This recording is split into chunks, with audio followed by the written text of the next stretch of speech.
¿Pero qué cree que no lo observamos?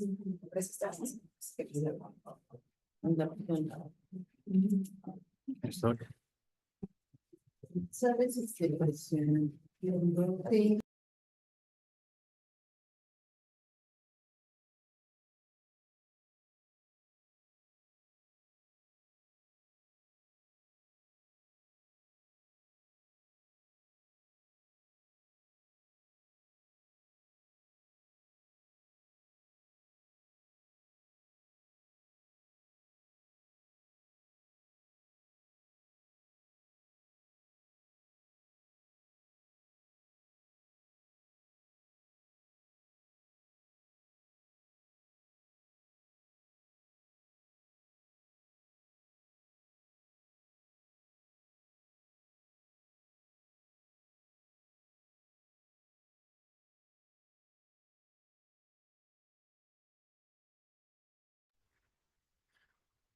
¿Me escuchan?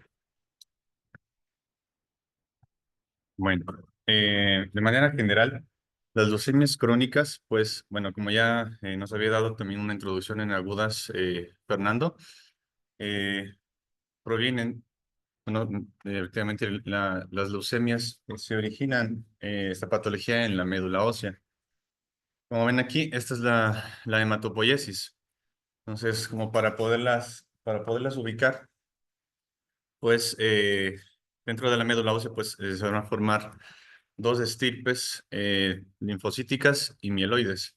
Entonces, que van a nacer de una célula pluripotencial, como ven aquí arriba. Vamos a ver si lo puedo acercar un poco más.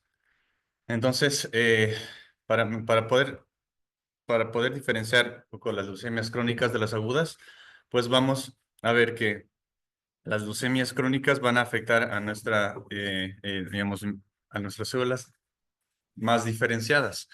Y las leucemias agudas van a afectar a las células, a nuestras células de nuestra hematopoiesis, pues que son menos diferenciadas, es decir, más inmaduras. ¿Ya? Entonces, a grandes rasgos, pues así podemos diferenciarlas. Es decir, a las células maduras, que prácticamente son todas las que se encuentran en nuestra sangre periférica. Y aquí, pues, en base a eso se van a clasificar leucemias crónicas eh, de la estirpe linfoide, es decir, leucemia linfocítica crónica, y las leucemias, el resto son de las estirpe mieloide, ¿ya? Entonces, todo el estirpe granulocítica, los eritrocitos y eh, monocitos macrófagos. Estos, pues, van a formar parte de una gran, bueno, esta de aquí, este sector de aquí van a formar parte dentro de otra clasificación que se llaman, otras enfermedades que se llaman neoplasias mieloproliferativas, que también se van a subclasificar. Ahora vamos a ver esto. Bueno, vamos a hablar de la estirpe mieloide, leucemia mieloide crónica. Salud. Pues vamos a definir las leucemias mieloides crónicas, que forman parte de las neoplasias mieloproliferativas, que son unas neoplasias de las células hematopoyéticas de manera clonal, es decir, que nacen de una célula y de esa célula se van a multiplicar. No van a ser de muchas estirpes, sino solo de una célula. Entonces, eso es la definición de clonal. Este, lo que va a caracterizar de manera general, a esta leucemia mieloide crónica es la mutación específica en un gen eh, que se encuentra en los cromosomas. Bueno, que hay una translocación entre dos cromosomas, del 9 y el 22, y van a formar este gen, que es el BCR y ABL1. Son proteínas que van a formar que entre las dos, pues tienen una actividad tirosincinasa activa. Esta actividad tirosincinasa, pues, favorece la multiplicación y la proliferación de las células de la médula, mieloides. Entonces, esta enfermedad, pues, va a tener tres fases. Ya vamos a hablar luego un poquito más de esto, pero, pues, manera general tiene una evolución en tres fases, o dos. Una temprana, indolente, que también se llama crónica, se llama la fase crónica, la fase acelerada, y una fase blástica, que es una fase terminal, que obviamente es una, digamos, como que se convierte la cronicidad en una aguda, es decir, la leucemia crónica se hace aguda. Y bueno, tiene una prácticamente este ha tenido, digamos, un cambio en, en su supervivencia desde que se instalaron el tratamiento con los inhibidores de la tirosina desde el 2000 y ha mejorado totalmente la supervivencia. La epidemiología, pues, tiene una incidencia del 2 en cada 100.000 casos, tiene una mortalidad anual ahora, ya con el tratamiento nuevo, con los tratamientos de tirosina, del 10 al 20, es decir, el 2% de mortalidad. Antes tenía como hasta el 20% de mortalidad. Y pues la prevalencia ha ido aumentando porque se ha ido diagnosticando más, pero pues de todas maneras ha aumentado su supervivencia. Es decir, se ha vuelto más crónica esta enfermedad y esa es la intención en realidad. La predominancia va a ser más hombres que mujeres, de aproximadamente 2 a 1, y una media de edad de 55 a 65 años, eso va a ser la media de edad de que va a afectar. No es tan común en niños ni tampoco en adultos muy mayores, pero este, no, en estos últimos años pues he descubierto que más bien afecta también a los jóvenes de 20, 30 años. Entonces, como ya les dije, la fisiopatología tiene que ver mucho con la etiología. Normalmente es de etiología genética, esta leucemia mieloide crónica, no necesariamente que se hereda de generación en generación, pero sí genética, como ya les dije, tiene que ver con una afectación en una translocación del cromosoma Navio 22, específicamente en el brazo largo, como ven aquí. Los brazos largos, los que están inferiores de los dos cromosomas. El cromosoma 9 trae, digamos, el gen ABL, el cromosoma 22 del BCR. Entre estos dos, pues va a haber, digamos, un intercambio de estos genes y estos van a formar diferentes tipos de proteínas, las cuales, pues, a fin de cuentas van a dar el mismo resultado. Entonces, no sé, este cromosoma final, que es, digamos que a la final es el intercambio de estos dos genes, se va a llamar y se llama cromosoma Filadelfia, el cual en esta patología va a estar en más del 90% de los casos. Es decir, siempre hay que buscar este cromosoma. Y sin embargo, no es específico, como les decía, también este cromosoma Filadelfia va a estar en las leucemias mieloides, linfoides agudas también, pero sí es muy definitoria de esta patología. Dentro de los factores de riesgo, no se ha visto como factores de riesgo como ambientales propios, pero sobre todo la exposición a radiaciones ionizantes se describe como por lo menos de mínimo 5 años de que se hayan afectado, que estén expuestos a radiación, pues, y dosis dependiente, mientras más dosis, pues más riesgo de esta patología, un poquito más de la fisiopatología. En realidad, esta patología ha sido la más estudiada en función de su genética y de su fisiopatología, de las leucemias, dentro de las leucemias crónicas. Este, como pueden ver aquí, o sea, hay en los brazos largos de cada cromosoma hay un rompimiento, ¿no? Entonces se dice de estos y va a haber este intercambio de estos genes. Y este intercambio pues va a generar, digamos, como ven acá, una creación de dos tipos de proteínas. Bueno, para no hacerles muy largo el cuento, en realidad estos dos tipos de proteínas van a, van a formar diferentes, como podemos decir, genotipos de esta enfermedad. Leucemia mieloide crónica P210, P190, P230. Ya, entonces, y se caracterizan cada una, pues, con tiene diferentes características. La P230 se ha visto que, pues, tiene un curso más indolente, digamos, se queda como asintomática. La P210 es la que mejor respuesta tiene y es la más común, la más frecuente la que forma esta proteína B3A2 y el resto, la leucemia mieloide crónica P210, B2A2, pues se dice que es la de peor pronóstico.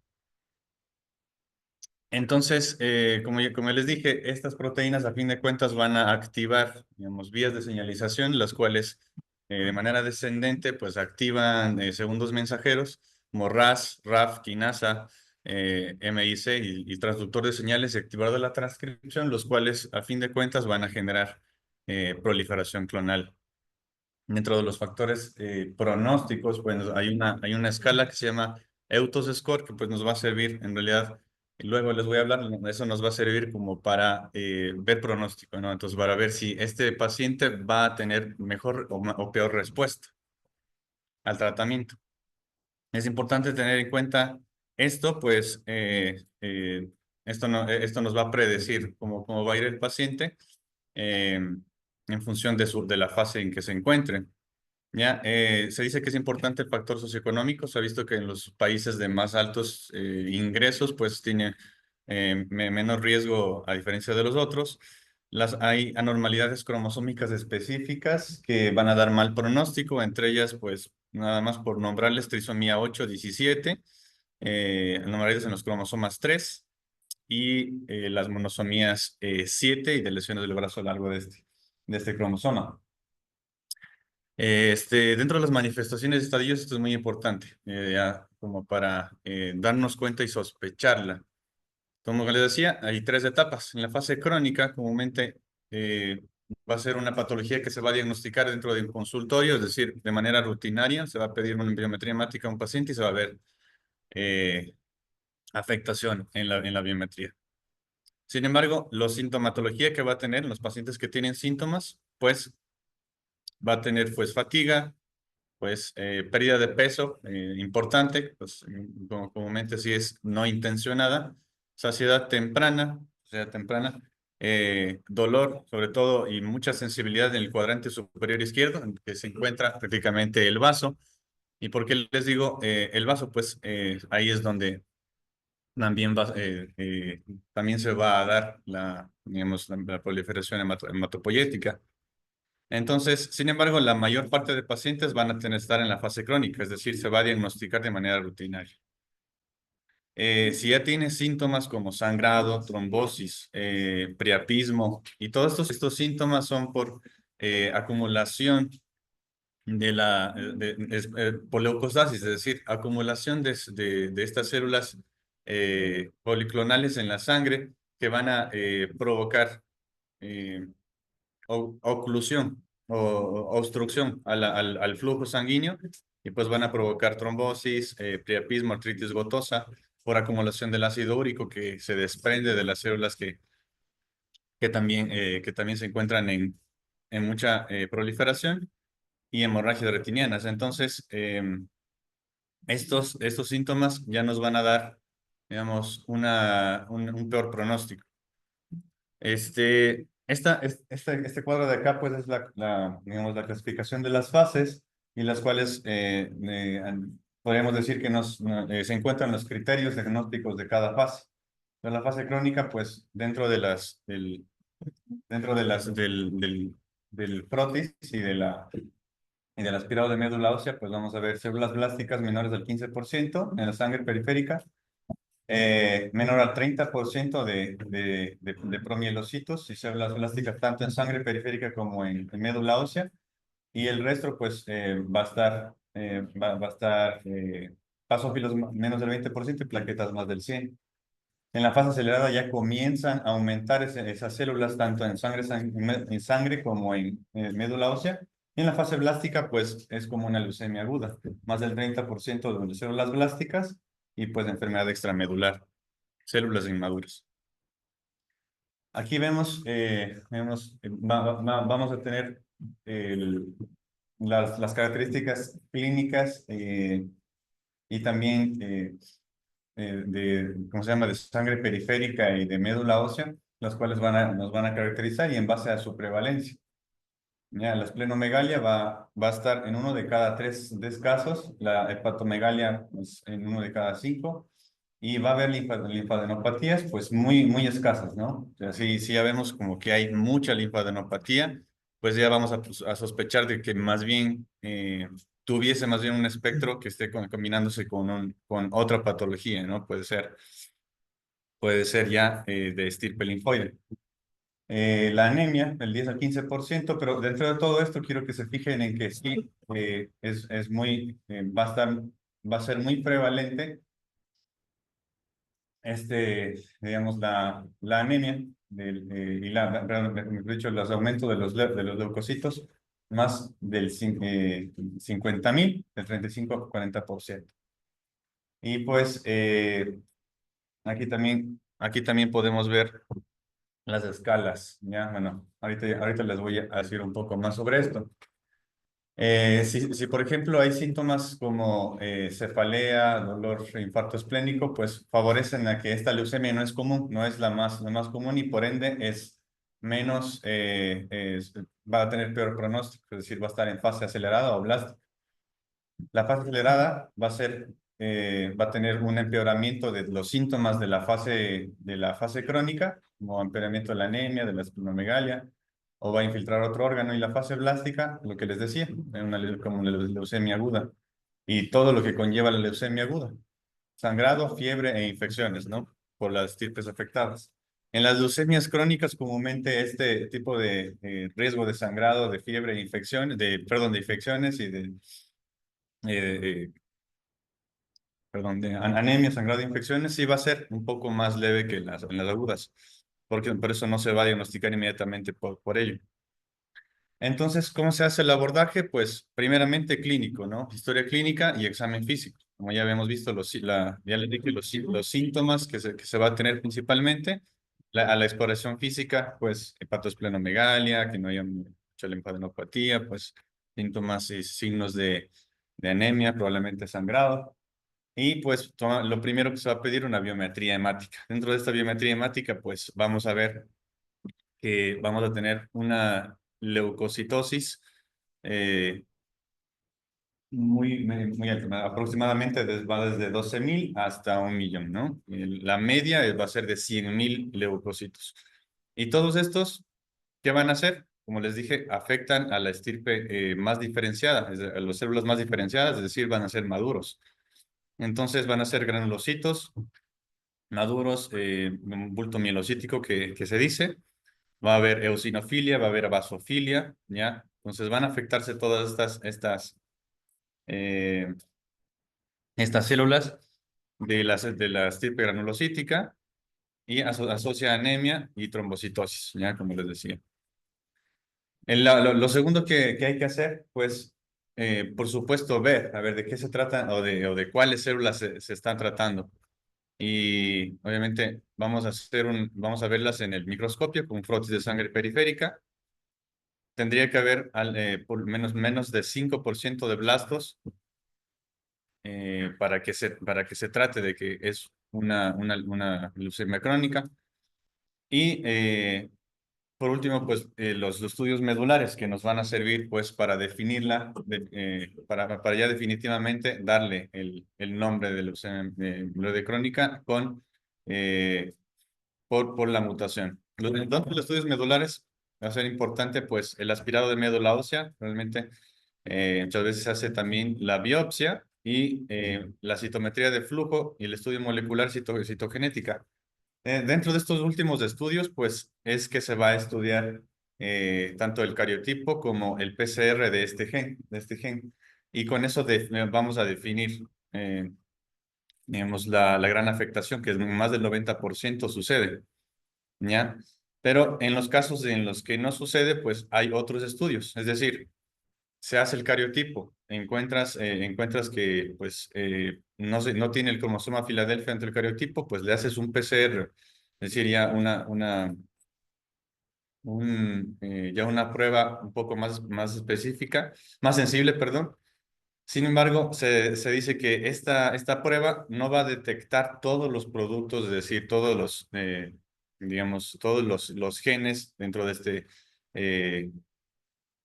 eh, dentro de esta prueba. Es decir, dice que solo detecta productos de 190 a 210 kilodaltons y los demás pueden ser negativos. Es decir, sí va a haber falsos negativos. Entonces, desde ahí se hace pues la citometría de flujo y los estudios de inmunohistoquímica. Dentro de este estudio, si este estudio pues sale negativo, pues ya definitivamente es. Pero en este estudio pues se puede detectar, ya digamos, un poco el más sensible para detectar el BCR-ABL, la positividad. Aquí vemos cómo, bueno, digamos, realizan también dentro de un microscopio especial, pues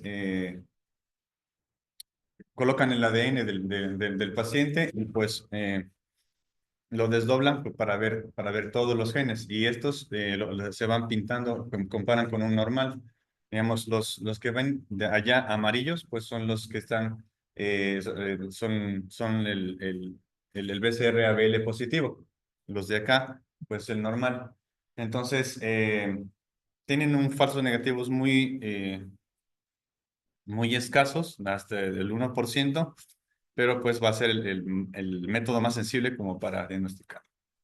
Bueno, después de que ya se tiene pues el diagnóstico de la leucemia mieloide crónica con el BCR-ABL o no, pues tenemos que clasificarla en las fases, ¿no? En las fases crónica, acelerada o plástica.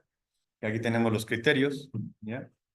Y pues no les voy a nombrar todos, en realidad, ya les había dicho varios de ellos, pero nada más que sepan de que hay dos tipos, tanto de la OMS como europeo, y pues sí van a variar en base a ellos. Comúnmente, los que se basan aquí son de la OMS, ¿ya? Entonces, en el servicio de hematología, y comúnmente aquí. Va a haber muchos diagnósticos diferenciales, es decir, nos vamos a confundir con varias otras patologías. Por eso mismo debemos tener claro digamos, las definiciones de estos. Digamos, tenemos que, podemos pensar que la leucocitosis es una reacción leucemoide. Normalmente en la reacción leucemoide se tiene cierto tipo de características. Los leucos son menos de 50.000 cuerpos de doble granulocitos, son unas inclusiones citoplasmáticas. Va a haber ausencia de basofilia. La fosfatasa alcalina leucocitaria va a ser ahí en la reacción leucemoide normal o elevada. Comúnmente en la leucemia mieloide crónica va a estar negativa, es decir, va a estar la fosfatasa alcalina más bien normal, y pues comúnmente en la reacción leucemoide sí va a estar elevada. Esto quiere decir que, o sea, la fosfatasa alcalina nos muestra, digamos, por el grado de proliferación, digamos, las células liberan esta enzima, entonces va a estar muy elevada. Por el uso de corticosteroides también podemos ver aumento de leucocitos, pero raramente los corticosteroides van a dar neutrofilia con dirección a la izquierda y comúnmente va a ser transitoria y de corta duración. Otros síndromes, patologías que se puede confundir, pues va a ser el síndrome mielodisplásico u otras neoplasias mieloproliferativas que conllevan leucocitosis y trombocitosis, pero pues estas no van a tener esta mutación. Y en las leucemias mielomonocíticas crónicas, pues estas comúnmente no van a responder a los inhibidores de tirosincinas y tampoco tienen la mutación. Las otras leucemias, pues estas serían, digamos, las leucemias cromosoma Filadelfia negativas, las cuales van a ser neutrofílica, eosinofílica y basofílica, digamos, van a tener este nombre en base a la célula afectada. Luego que ya tenemos pues en la clasificación, lo que comúnmente se hace pues es clasificarlas en base al riesgo. Hay tres scores, los cuales nos ayudan bueno, cuatro, pero en realidad son tres, el uno es como modificado del tercero, este, que es en base en realidad al tratamiento que comúnmente se recibe. Es decir, la clasificación de riesgo es cómo nos va a responder al tratamiento. Eh, Este Zócal se basa en el primer tratamiento que se había dado con alquilantes. El Hasford es con el tratamiento ¿cómo se llama? Con interferón. Este tratamiento se había instaurado alrededor en los años 80 y el Eutos ya es en base al tratamiento eh, nuevo que es con los inhibidores de tirosincina. Entonces, como ven, pues conforme van digamos, actualizándose los scores, pues va disminuyéndose los parámetros. Este último, pues se instauró igual desde los 2000 y el LTS, que se basa en el EUTOS, este es un score europeo, el cual nos va a medir en base a al porcentaje de basófilos y eosinófilos en sangre periférica y al tamaño del vaso, en qué riesgo se encuentra el paciente. Los pacientes que tienen menos riesgo, pues van a responder mejor al tratamiento, los que tienen más riesgo, peor. Ya, es decir, digamos, va a tener refractariedad a este, ¿no? Entonces, este es el mejor score que normalmente lo miden, pero normalmente los hematólogos miden todos los scores. Entonces, este, nada más en base a esto. Pues vamos a iniciar en realidad el tratamiento. Pues el tratamiento, pues en general, va a ser uno de soporte y el antitumoral. Pues el tratamiento de soporte de la leucemia mieloide crónica comúnmente es, pues en base a la sintomatología de la hiperleucocitosis, la esplenomegalia, pues se trata con hidroxiurea, ¿ya? Y el tratamiento antitumoral, pues se va a basar en los inhibidores de tirosincinasa principalmente. Entonces, como ven aquí, pues más que todo, pues esto es como un pequeño algoritmo, digamos, en base, que va desde la prevención de la progresión hasta pues los pacientes que ya tienen resistencia. Pero como ven aquí, pues en todos va a estar los inhibidores de la tirosincinasa y pues, digamos, en base a esto, pues o sea, digamos, los colores como que se van haciendo más intensos conforme pues más refractariedad hay. Entonces, hay eh, seis, cinco tipos de inhibidores de la tirosincinasa al momento estudiados, los cuales, bueno, aquí en este cuadro, en este cuadro o sea, les muestro de manera general cómo es que ha cambiado la supervivencia en base al inicio de tratamiento de los inhibidores de la tirosincinasa, tanto en fase crónica como en fase acelerada, alrededor de los años. Entonces, pues como ven aquí, la línea azul, la que está abajo, pues es antes de los 2000, es decir, desde el 1970, 1980 hasta los 2000, lo cual la supervivencia bajaba hasta el 8%. Y arriba, pues, desde que comenzaron con los inhibidores. Entonces, aproximadamente se va a tener como de entre el 92 y el 95% de supervivencia a los 10 años con este tratamiento, es decir, se va a volver una enfermedad crónica. Sin embargo, en la fase acelerada, pues aún se tiene una mejoría, pero en la fase blástica, pese al tratamiento instaurado, pues es muy discreta, en realidad la supervivencia en realidad es casi muy semejante a si no se tratara. En realidad, este, nada más nos hace dar cuenta de que, pues, digamos, diagnosticar a ese paciente en fase blástica, pues ya es demasiado tarde. Los inhibidores de la tirosincinasa, pues, son los principales, pues, comenzó con el imatinib, el mesilato de imatinib, el dasatinib, nilotinib, bosutinib y ponatinib. Bueno, dentro de estos, pues, digamos, el básico, el imatinib, estos otros van a ser mucho más potentes que este, ¿ya? Entonces, sin embargo, estos no se encuentran muy disponibles en nuestro medio.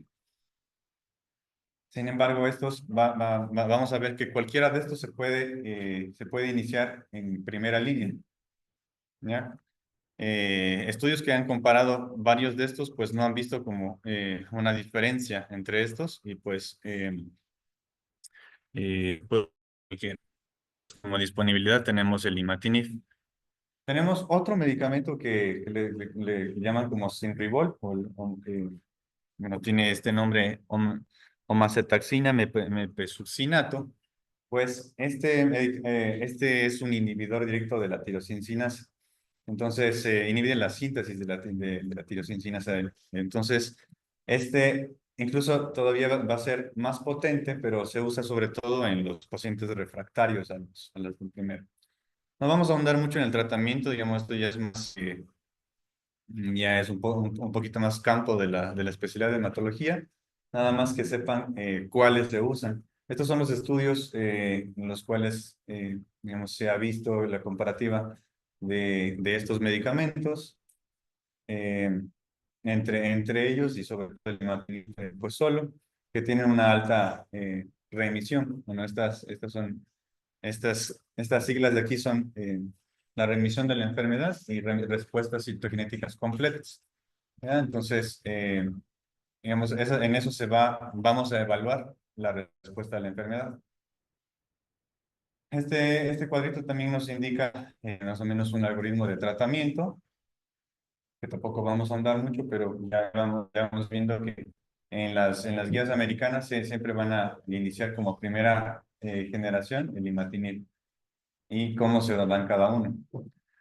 Que les decía, los criterios de respuesta, es decir, cómo vamos a evaluar de que estamos bien con el tratamiento o no, pues van a ser varios, ¿no? Entonces, entre ellos, pues nada más nos vamos a quedar, pues que hay una respuesta física, una respuesta molecular, una respuesta obviamente eh, dentro ¿cómo se llama? De la médula y frotis sanguíneo. Entonces, debemos tener estas tres respuestas, ¿ya? Entonces, la respuesta citogenética completa, pues aquí tenemos, ¿no? Entonces, se van a basar en base a logaritmos, digamos, matemáticos como para poder llegar a esta respuesta. Digamos, esto es un campo un poco más complicado. Sin embargo, pues vamos a ver que hay todos estos tipos de respuesta. ¿Ya? Una respuesta del 100%, pues vamos a ver que tienen adecuada respuesta los logaritmos más altos y peor respuesta los de más bajos. Y en base a... hay otro tipo de, de forma de analizar la respuesta en base al tiempo en el que se da el tratamiento. Ya a los 3, pues se evalúa, digamos, nuevamente la citogenética, la mutación. Si está, vamos a ver que si está menos del 10% o menos del 1%, eh, este, vamos a ver adecuada o peor respuesta. ¿Ya? Digamos, los que tienen una respuesta, la mejor respuesta es que a los 3 meses tengan la mutación, o sea, el porcentaje de mutación de menos del 10%. ¿Ya? Y así, en los 6 meses menos del 1%, a los 12 meses menos del 0 a 1. Entonces, eso nos va a decir, nos va a hablar de una enfermedad estable. Entonces, nada más, en base a la leucemia mieloide crónica, pues concluir eso, ¿ya? De que debemos sospechar la clínica, eh, evaluar, digamos, los riesgos que tiene cada paciente, los tipos de riesgo en que se encuentra y pues poderla derivar a tiempo para su tratamiento. eh, y luego pues ya los criterios de respuesta comúnmente los usan, se usan en la especialidad. Dentro, el otro tipo de leucemia, pues vamos a ver la leucemia linfocítica crónica. Ya esta la leucemia, pues que va a afectar a la estirpe linfoide, que va a ser células T, B y NK. Sin embargo, se ha visto que pues esta leucemia más sobre todo va a afectar a los linfocitos B, es decir, los linfocitos B maduros. Y se va a definir por una presencia de más de 5 por 10, digamos, a la vez, es decir, de 5 millones de células malignas de sangre periférica, y vamos a ver que tiene un espectro, ¿ya? Es decir, esta leucemia no es fácil de definir como decir leucemia linfoide y el linfoma. Tiene características como propias cada una. Vamos a ver que va a haber un espectro entre la leucemia y el linfoma. ¿Ya? Entonces, lo que está afectando tanto a la médula ósea como a los ganglios linfáticos. Entonces, en base a eso, sabiendo eso, pues vamos a ver que hay características que comparten muchas veces la leucemia y el linfoma. Entonces, que se puede pasar tanto de leucemia a linfoma como de linfoma a leucemización. Listo, entonces aquí en este cuadro podremos ver, digamos, la afectación que sucede en en las células B clonales. Es decir, hay unos marcadores de las células B propios, que son el CD5, CD19 y CD23. Y en base a estos marcadores, pues nos vamos, digamos, vamos a dar cuenta de que están afectados estas células, ¿ya? Este se trata de un pequeño algoritmo diagnóstico. Digamos, si hay más de 5.000 células clonales o citopenias, pues nos vamos a ir a la leucemia linfocítica crónica. Entonces hay menos, vamos a ver si hay linfadenopatía o no. Y así, si hay linfadenopatía, pues vamos a decir que tiene más características de linfoma. Y si no tiene linfadenopatía, pues hay una linfocitosis de células B monoclonales. Esta patología se dice que es una enfermedad que predispone a una leucemia linfocítica crónica, que es como el paso previo a esto. La leucemia linfocítica crónica, pues, es de los más comunes en Europa, Estados Unidos, aquí también, de las crónicas. En México va a tener como 20.700 pacientes nuevos en el año pasado. Afecta principalmente a adultos mayores, así como la leucemia mieloide aguda, pues esa también va a afectar a pacientes mayores. Y pues van a ser como el 25-35% de todas las leucemias de todas las leucemias en general. ¿Cómo se van a presentar clínicamente? Pues estos pacientes van a ser en general la mitad de los pacientes sintomáticos o bien pausisintomáticos, es decir, con muy pocos síntomas al momento del diagnóstico. Comúnmente, pues la leucemia o leucemia linfoma, pues van a presentar linfadenopatías, ¿ya? ¿Por qué? Pues estas células van a crecer, se van a desarrollar en los ganglios linfáticos. Y estas linfadenopatías en esta leucemia linfática crónica van a ir y venir, es decir, este término wax and wane es como que están y no están, van y vienen, ¿ya? Es decir, no van a estar totalmente permanentes en el paciente. Y se van a desarrollar, se van a ubicar sobre todo en región cervical, supraclavicular y axilar. Van a estar hasta el 90% de tener este signo. Hepatosplenomegalia, como en un 25 a 55%. Los síntomas B, en un 5 a 10% también van a tener. Va a haber una pérdida de peso dentro de los síntomas B, pues la pérdida de peso significativa, más del 10% en 6 meses. La presencia de fiebre diurna, también una fiebre sostenida, pero que va en ciclos, ritmo circadiano, y una fatiga que le clasifican dentro dentro de la clasificación de Koch mayor a 2, ¿ya? Dentro de la presentación clínica también va a haber afectación autoinmunitaria, pero en un porcentaje bajo, pero sí. Debemos ver que sí hay una afectación, sobre todo pues va a haber anemia hemolítica, aplasia pura de células rojas y puede haber una trombocitopenia inmune. Por eso es que, pues, digamos, dentro digamos, de esta patología, pues también hay tratamientos con inmunoglobulinas y tratamientos con anticuerpos. Dentro del abordaje, pues muy semejante a las leucemias mieloides, pues primero vamos a tener el hemograma, bueno, la historia clínica, el hemograma dentro de los complementarios, pues vamos a ver una linfocitosis, un umbral de más de 5.000 de células, linfocitos maduros, linfocitos B, como ven aquí en el PROT. Aproximadamente hasta un 30-60% va a haber incluso más de 100.000 linfocitos. Va a haber una anemia normocítica, como les decía, puede ser hemolítica.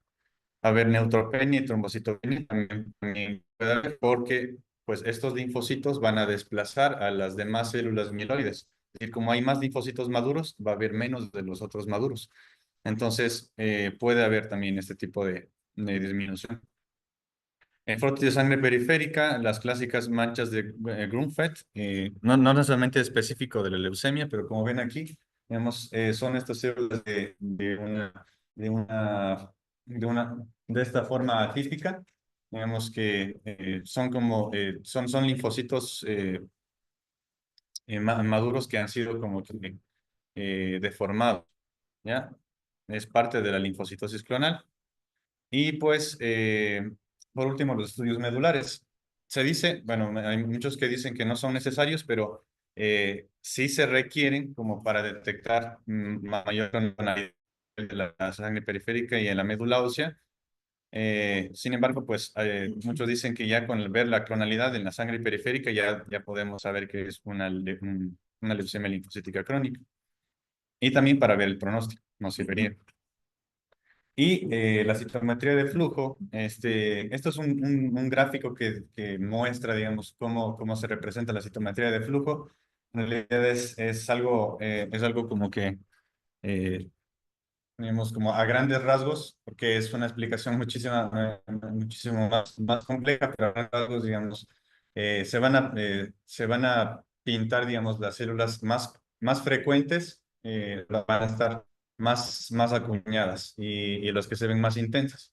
Entonces, bueno, ya tiene sus parámetros de este aparato como para que se detecten los marcadores como CD5, CD23 con ciertos colores.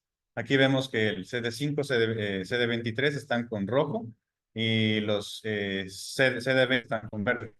Entonces, en esto nos demuestra cuáles de estas células, tipos de linfocitos B están más frecuentes en esta médula o en esta sangre periférica. Nada más, perdón, Ajá. agregando eso. O sea, prácticamente en todas las leucemias crónicas, los estándares para clasificar y estratificar es por citometría de flujo, se llama inmunofenotipificación. Entonces, esa gráfica que mencionas, Santiago, es algo que se llama dot plot. Cada evento, cada célula que pasa por el citómetro de flujo es un puntito, es un evento. Y estas células fueron tratadas previamente con anticuerpos contra esos marcadores y esos anticuerpos están fluorescentes. Nada más hay que determinar entonces que en un dot plot tienes ejes o coordenadas, en donde mientras más alejado hacia arriba esté en el eje de las ordenadas que se dan cuenta, es mayor la presión de ese marcador. Y hacia el eje de las abscisas o X, mientras más hacia la derecha está el puntito o el segundo, mayor expresión tiene de ese segundo marcador. Entonces, en esta gráfica, con las coordenadas, cuatro tipos de células. Dobles negativos, que se ven abajo a la izquierda, que son esos puntos azules. Simples positivos hacia los marcadores tanto del eje de las ordenadas como el CD20 que se ve en la nube de puntos verdes. CD20 son células normales, son linfocitos B. Pero este kit que utilizan los hematólogos se llama leuquemia kit, leuquemia kit. Y esto quiere decir que ese cóctel ya tiene todos los anticuerpos para cuando veamos números o porcentajes de dobles positivos, que serían los que expresan tanto los marcadores de los como los marcadores del eje de las ordenadas, que es esa nube roja. Esos dobles positivos son los que van a ayudarnos a clasificar a la leucemia. Entonces, en este ejemplo, esos dobles positivos forman parte del 42% de todos los eventos, y eso ya es estratificación tanto para saber qué es leucemia y para saber qué es pronóstica por las escalas que yo mencioné. Entonces, así funciona y así lo van a ver siempre. Estos mismos gráficos se pueden generar de diversas vistas, como en histogramas, y entonces los histogramas también te van a ayudar para saber qué tanto porcentaje tienes de estas células malignas de leucemia. Nada más era para, porque ese es casi lo más importante y de donde los hematólogos derivan qué pronóstico y qué tratamiento le tienen que dar al paciente. ¿Vale? Muchas gracias. Muy bien. Bueno, este tipo de leucemia pues va a tener características en el tratamiento. Bueno, vamos a ver que de estas leucemias no todas se van a tratar. Y, y para saber cuáles tratar va a haber un tipo también de scores, ¿no? Bueno, los cuales vemos aquí. Bueno, es una enfermedad prácticamente muy heterogénea, con su tipo de pacientes que van a tener una tasa de supervivencia casi indistinguible de la población sin necesidad de intervención. Es decir, o sea, hay pacientes que van a sobrevivir sin tratamiento mucho tiempo, igual que la población en general. Y pues, mientras otros que en realidad sí tienen, digamos, dependiendo de las características, una supervivencia muy baja, como de hasta 2 a 3 años sin tratamiento. Entonces, ahí está el dilema de observar y seguir o dar tratamiento. Entonces, como vemos aquí, hay dos, bueno, en realidad hay tres, pero estas como son como las primeras que se ven. Son sistemas de estadificación de las leucemias linfocíticas crónicas. Está el sistema de Binet y el sistema de Wright. Binet-Wright, así se ven como dos. En el Binet va a haber tres tipos digamos, de escalas, el Binet A, el Binet B y el C. Y pues, conforme pues va avanzando, pues el A es el que menos riesgo tiene, es decir, el que menos digamos, se va a tratar, y el C, pues el más grave, ¿ya? El que se ve, pues, hemoglobina menos de 10, plaquetas menos de 100.000. En el RAI, pues igual se va a clasificar en bajo, intermedio y alto riesgo. Igual se va a ver, bueno, en base a los linfocitos, a las características de los linfocitosis, a los crecimientos del hígado y del vaso, o sea, es decir, organomegalia y linfocitosis. Entonces, vamos a ver prácticamente entonces que el Binet se va a basar en nuestra biometría hemática, y el RAI se va a basar digamos, en las megalias y en la linfocitosis, ¿ya? También biometría hemática y también, o sea, organomegalia. Prácticamente es clínica y bioquímica.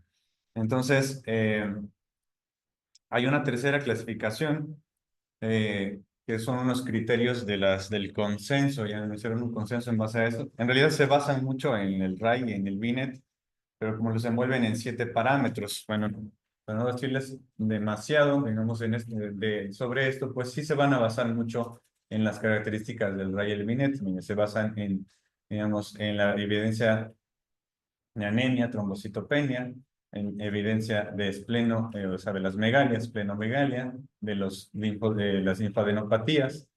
Se va a ver, digamos, si la linfocitosis es progresiva en relación al tiempo y el incremento de porcentaje. Complicaciones, aquí ya aumentan complicaciones autoinmunes como anemia o respuesta a corticoides pobre. Se envuelve otros órganos como pues piel, riñón y algún otro síntoma, ya pérdida de peso, fatiga, que serían como la sintomatología. Entonces, esta clasificación la sacada del consenso, esta es la más completa, digamos. Comúnmente lo que hacen los hematólogos es colocar el Binet, el RAI y también esta clasificación del IWCLN, ¿no? Y pues debemos también tener en cuenta, antes de dar del tratamiento, del pronóstico terapéutico, cuáles son los marcadores de buen pronóstico y peor pronóstico. Pues obviamente se van a basar en las escalas RAI y Binet, en la afectación, digamos, en la afectación de órganos extra, ya vimos, en los marcadores citogenéticos y moleculares, como la positividad o negatividad del CD38, que es un marcador de alto riesgo, y cromosómicos. Entonces, como ven aquí, vamos a decirles a rápida manera que tenga negativa la CD38, que tenga bajo el RAI Binet, que pues, digamos, que tenga una afectación linfocitaria, digamos, una afectación en médula ósea, ¿ya? Va a ser de buen pronóstico, de delación 13 y 14. Pero peor pronóstico van a ser un RAI Binet alto, positividad de CD38, ya que sea de una rápida instauración. Como ven, digamos, el tiempo en menos de un año ya aumentaron los linfocitos y las de lesiones cromosómicas, ¿ya? Como para que se queden con eso. Dentro del tratamiento, pues tampoco, digamos, vamos a ahondar demasiado mucho en el tratamiento ahorita, pero vamos a ver que se va a basar mucho en otra inhibidor de la tirosincinasa, que se llama ibrutinib, ¿ya? Este tiene un mecanismo de acción, digamos, bueno, es un inhibidor de la tirosina, pero de la tirosina de Bruton, ¿ya? Este se encuentra igual dentro del linfocito. Y esta tirosina de Bruton también va a tener esta capacidad de activar señales, vías de señalización y segundos marcadores cuales van a provocar, digamos, que el ADN, digamos, se sintetice y sintetice más rápido dentro de estos linfocitos B.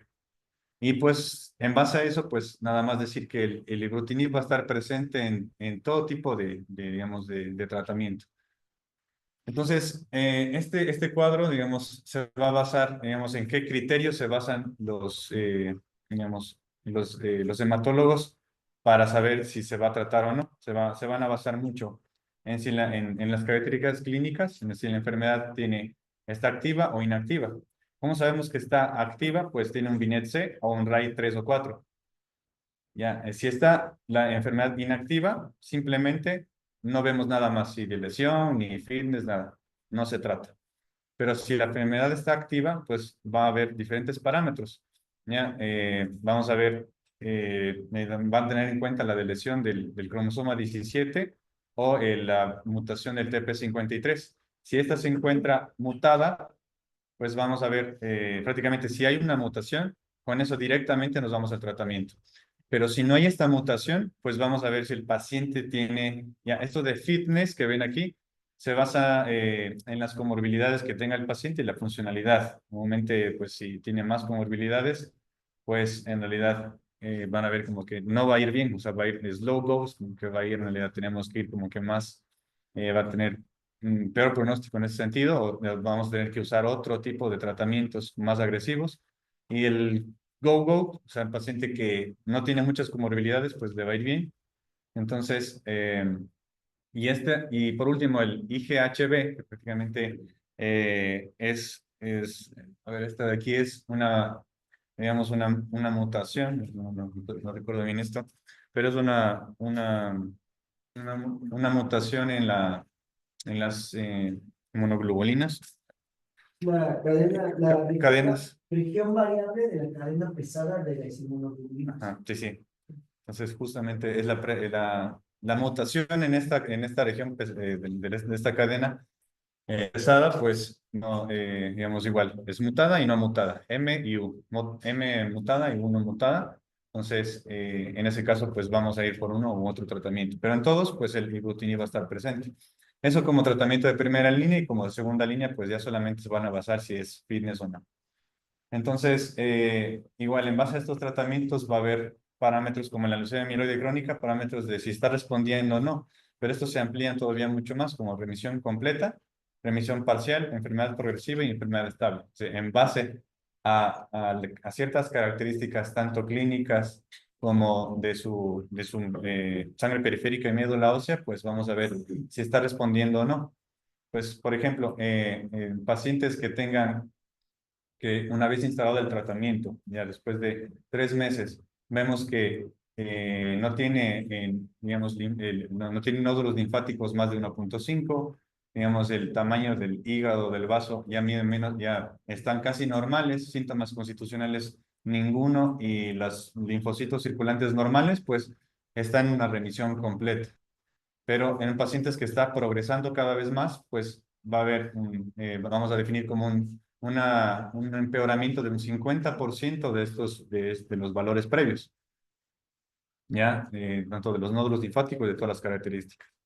Igual con las características, digamos, de la sangre periférica y médula ósea. Entonces, como ven, entonces hay cuadros con los que nos pueden ayudar a ver cómo está yendo el paciente. Bueno, entonces, de manera general, pues a grandes rasgos, pues estas son las leucemias crónicas. Pues nada más decir ya con las conclusiones. Que pues las leucemias crónicas son enfermedades pues comunes en pacientes de edad adulta, las cuales pues sí debemos sospecharlas a tiempo y tratarlas a tiempo en base a sus características clínicas en caso de que necesiten o no tratamiento. La leucemia mieloide crónica, como vemos, es una neoplasia mieloide proliferativa caracterizada por la mutación en como un 95% de los casos y en gran parte va a ser crónica, es decir, de manera rutinaria, asintomática. El tratamiento de primera y segunda línea son los inhibidores de tirosina, como el imatinib. La leucemia linfocítica crónica es la leucemia crónica más frecuente en los adultos mayores. Se debe valorar quién es tratado o no en base al Binet y al RAI. Y las mutaciones genéticas, pues, son múltiples y su tratamiento es múltiple, ¿no? Entonces va a haber muchos tratamientos, principalmente el ibrutinib, que va a estar presente en todos ellos. Bueno, no sé si...